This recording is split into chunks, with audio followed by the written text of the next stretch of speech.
नरक चतुर्दशी, जिसे आम बोलचाल की भाषा में छोटी दीपावली के नाम से जाना जाता है, कार्तिक मास के कृष्ण पक्ष की चतुर्दशी को यम चतुर्दशी, रूप चतुर्दशी, नरक चौदस आदि नामों से भी जाना जाता है। इस दिन शाम के समय देवी देवताओं की पूजा के बाद दीपक जलाकर घर के चौखट के दोनों तरफ रखना चाहिए और यमराज के नाम पर दीप दान करना चाहिए। यमराज के लिए और अपने पितरों के लिए दक्षिण दिशा में दीपक जलाना चाहिए इस दिन, और उसके बाद यम देवता और पितरों से अपनी गलती की क्षमा याचना करनी चाहिए।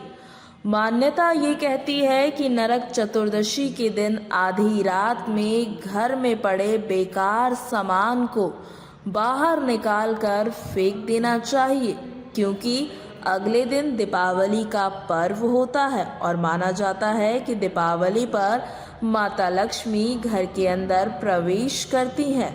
आज हम आपके समक्ष नरक चतुर्दशी से जुड़ी एक कथा पेशकश करने जा रहे हैं।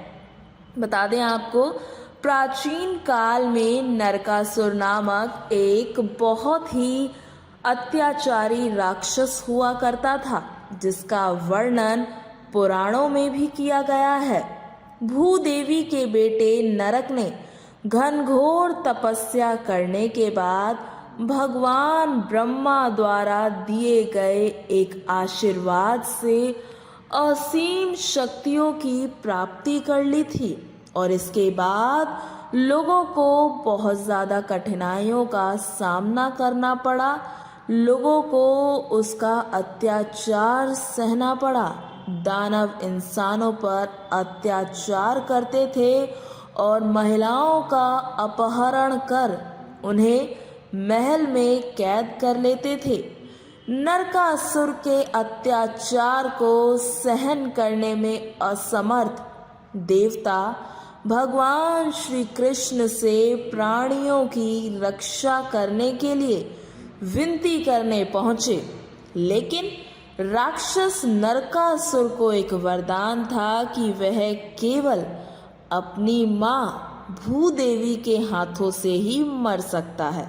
अतः श्री कृष्ण ने अपनी पत्नी सत्यभामा को नरकासुर के साथ युद्ध में उनका सारथी बनने को कहा, क्योंकि सत्यभामा ही भूदेवी का पुनर्जन्म थी।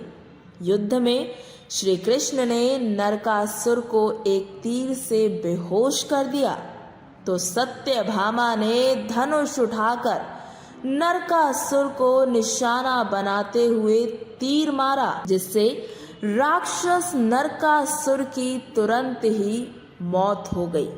सत्यभामा के द्वारा नरकासुर का वध इस बात को व्यक्त करता है कि माता पिता को अपने बच्चों को दंडित करने में संकोच नहीं करना चाहिए, और यही संदेश देता है नरक चतुर्दशी का त्योहार कि समाज की भलाई हमेशा किसी व्यक्ति के अपने व्यक्तिगत स्वार्थ से अधिक प्रबल होनी चाहिए।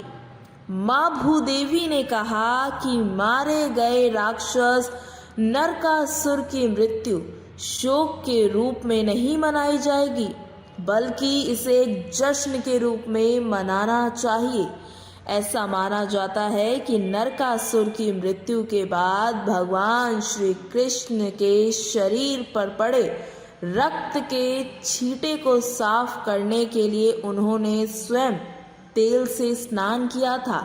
तभी से ये परंपरा चलती आ रही है कि इस दिन लोगों को धूमधाम के साथ नरक चतुर्दशी का त्यौहार मनाना चाहिए, और लोग नरक चतुर्दशी के दिन तेल लगाकर स्नान करते हैं और शाम के वक्त पूजा करने के बाद आतिशबाजी करते हैं। तो ये थी नरक चतुर्दशी से जुड़ी एक कथा, जिसका वर्णन हमने आपके सामने किया।